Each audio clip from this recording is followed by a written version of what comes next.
Alright guys, now I've kind of reviewed the movies that I already wanted to review for October. Now I'm going to get into some November movies that I really want to talk about.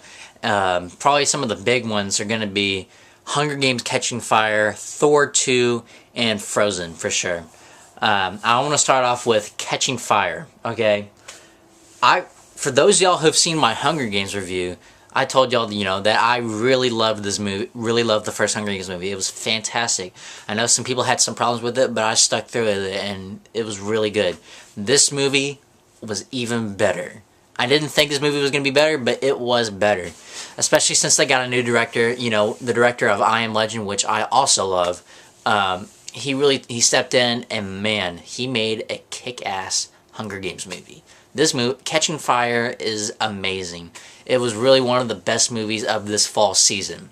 And look, okay, I haven't read the books. I've only read the first book actually, and so I didn't know. So it was really interesting to kind of see, what is there to expect in this movie, because I was left clueless. I didn't know where it was gonna go from here exactly, but I was really glad that I didn't read the books because if I read the books, I probably wouldn't have liked this movie as much as I did. But nevertheless, this movie was still phenomenal, and it was amazing to watch. Jennifer Lawrence as Katniss Everdeen, spot on as always. Great acting all around, really. There's just so many great actors. You have all your favorite actors from the first movie, and then you have some new characters that are eventually going to be put in throughout the next two movies, or the final two movies anyway. Yeah, there are a couple of characters that you see, and you only get brief moments of them. But honestly, at the back of my mind, it's like, don't worry. You still got two more movies, okay? We still got this.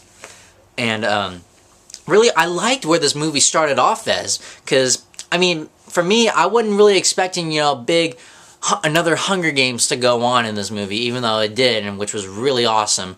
But I really like the way this movie started out, because it's basically between Katniss and President Snow, and how President Snow is just literally trying to just really crush her spirits and eventually probably kill her, basically. Because after her showing in the first Hunger Games movie, he knows what she's capable of, and so he realizes that she's becoming a big threat to the Capitol, so he kind of needs to eliminate her. And Philip Seymour Hoffman, also a really great character. Man, my God. I love Philip Seymour Hoffman's portrayal, and I also liked him as an actor, but this movie, it really just kind of goes back and forth on so many details, so many plot details. For those of you who've seen the movie, you probably know what I'm talking about. This movie literally just kind of goes all over the place, but without never really feeling too bizarre or too crazy. And I really like the story of how President Snow is literally trying to become a dick back to Katniss, and by basically announcing, we're gonna bring back in the Hunger Games victors and all that. Spoiler warning, by the way, if you haven't seen the movie or read the book. I'm sorry, I couldn't resist. That was a great scene, Pretty much when you start getting into the Hunger Games itself, I literally didn't think it was going to be as good, but nevertheless, I was still entertained through it, because it really still showed, these characters, how we're going to survive. And it's basically, eventually, Katniss's main goal is to try to take over the Capitol, so to say. What am I thinking? That's not what I'm thinking of all. But really, how, Katniss, she's really mad at all this stuff. The President Snow is literally crumbling her life down as they speak. So much stuff happens in this movie, even before the Hunger Games. Literally, okay, the moment right before the Hunger Games, when I thought it was like, oh, it's a touching moment that kind of alludes back to the first movie. Oh man, that literally just got messed up within a moment of seconds. Oh my God, if you've seen the movie, you know what I'm talking about. It was so great. And then the Hunger Games itself, well, we didn't get that big kind of grand feeling that we had in the first one. I was still on board for it. And there were so many great stuff. There were many great characters.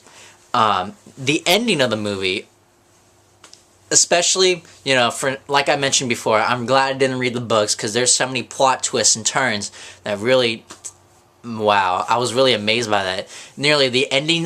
Kind of near the ending of this movie, when the Hunger Games is over and all that, and then something else happens, I'm just like, oh my God, this is going to be interesting. So, all in all, I really loved The Hunger Games: Catching Fire. It was a fantastic movie. I hope to see it again. I hope to buy it on Blu-ray sometime, when it comes out on DVD. This was an epic Hunger Games movie. I'm going to give this movie, I can't give this movie a 10, but I'm going to get really close, and I'm going to give this movie a 9.5. It is freaking awesome. I love this movie a lot. Now let's go on to an anticipated superhero movie of the fall season, Thor: The Dark World. Now, I know everyone has seen it now, probably, and I know everyone has said, you know, it's way better than the first one. I actually didn't see the first one until just recently. I watched the first one. It was pretty good. I liked the first one, you know, it wasn't bad. The second one, now, even before I saw the first one, this one... Okay, this movie literally reminded me of Iron Man 3. Not like because of the big plot twist that Iron Man 3 had, you know, or anything like that. But the fact that these movies now, like literally right after the Avengers, try to be a lot more funny and a lot more comical and a lot more, you know, kind of dumbed down, you know. I just couldn't stand that. I couldn't stand that from Iron Man 3, and I especially could not stand that in Thor. I understand how Thor was trying to be a little bit funnier, you know. It definitely has funny moments, but still, I mean, it really kind of takes out what I love most about superhero movies, is that it really gets into a good story, and really just getting into a good story and having these big and amazing showdowns that we all come to know and love. I mean, while definitely Thor 2 definitely has them, and by the way, they look really good in this movie. They look really good. You know, I feel like it probably could have been a little bit more to replace some of the comedy that this movie tried to also prevail.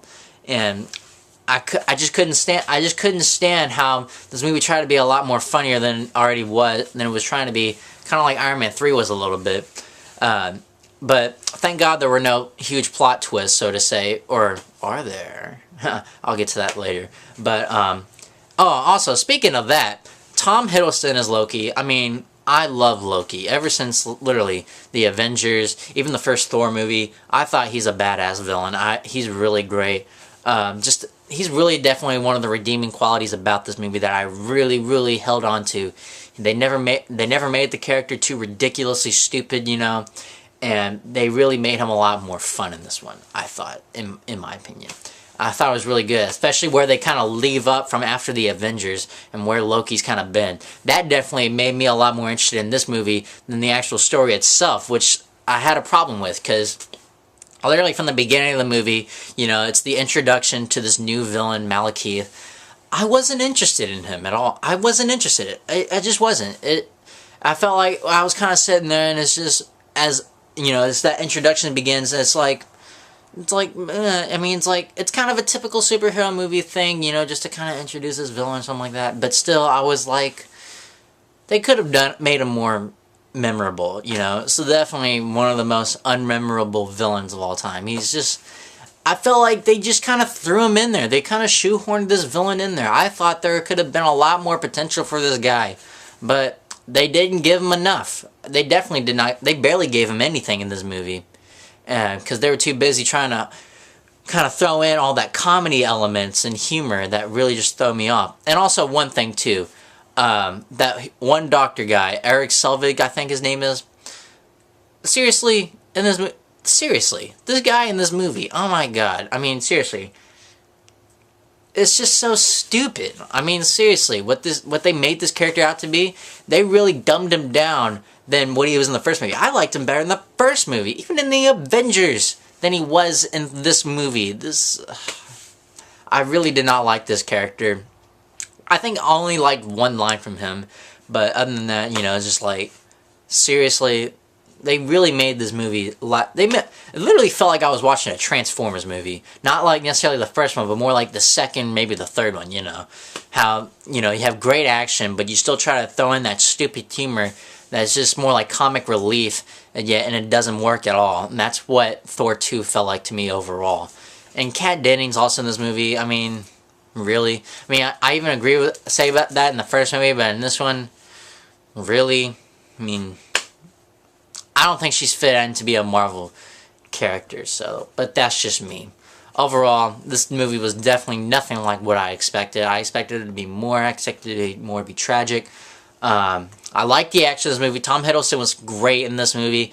I loved him better in this role that he took, and the story that goes for his character rather than the entire movie. I didn't hate this movie. I stuck into it. But I think I'm barely going to get it to fresh. I'm going to give this movie a 6. I never thought I would say this, but I actually liked Iron Man 3 more than this movie. I literally thought I was going to love Thor: The Dark World, but I guess that's not going to happen. So, well, that's just my opinion. I know y'all are probably going to get pissed at me because of the fact that I didn't like Thor 2 as much as I really wanted to, and I was really hoping that it'd be way better than what the first one was, like what everyone was saying. But still, I didn't get it at all. But yeah, 6 out of 10. That's pretty generous for a rating for me. Okay, anyway, and also Frozen, Disney's Frozen. I heard so many great things about this movie. I heard that this brings back definitely more of the original Disney classics, like kind of like Lion King, Beauty and the Beast, Aladdin. And when I mean that also, I definitely mean the singing. And while, for some reason, I just can't stand singing in movies, but for some reason in this movie, I kind of dug into it a little bit. Not much, but I kind of dug into it. But as far as the movie in general, I really loved this movie. It was really good. And also, definitely the best part of this movie was Olaf, the snowman. He's literally played by Josh Gad. I don't know why. There's just something about this comical relief character. He literally is like a comic relief character. But yet, he still plays a major part in the story where you just can't resist this guy. It's not like, certain movies, so let's just say like Anchorman, because I have seen Anchorman too, and man, it is funny, but let's just say like, for example, Brick. He's a comic relief character. And, like in the first movie, he was just kind of there for comical relief, and all that stuff. That's not what this movie's like. That's just an example of typical comical reliefs, but this is not what it's like. He really plays a big part in this movie as this comical relief type of character, and you just can't resist. He's definitely the best character in the movie, and definitely one of the best characters in Disney history, really. He's really that good. I really liked him a lot in this movie. I didn't think I was going to like him as much as I thought I was, but he really impressed me, and I was really surprised about this movie. The story was really interesting about this thing between these two sisters and all that. I really kind of dug into that. Like I mentioned before, the singing, it's pretty good, I'm not a big singing fan, but still, I really dug into it. But the animation of this movie was really good. I really liked the way they set up the story. Disney animated movies, ever since Tangled, like non-Pixar movies, they just keep getting really, really good. Tangled was really good. Wreck-It Ralph was freaking awesome. Frozen, really good as well. I'm going to give Frozen an 8. If you haven't seen Frozen, go check it out. It's really good. I definitely recommend seeing it, even for a musical standard. But, but if you don't like musicals, you probably might not want to watch this movie. I don't know. That's your call. But definitely try to go check it out if you're into whole original Disney classics, because that's definitely what this movie is, and it's an original Disney classic. It's great. Well, that's my take on Catching Fire, Thor 2, and Frozen. Let me know what you thought about these movies. Let me know what you think about these movies, especially any other movies at all this year that hopefully I will get to review later on. And be sure to like, subscribe, tell all your friends, and hopefully I will see you sometime later on. Bye.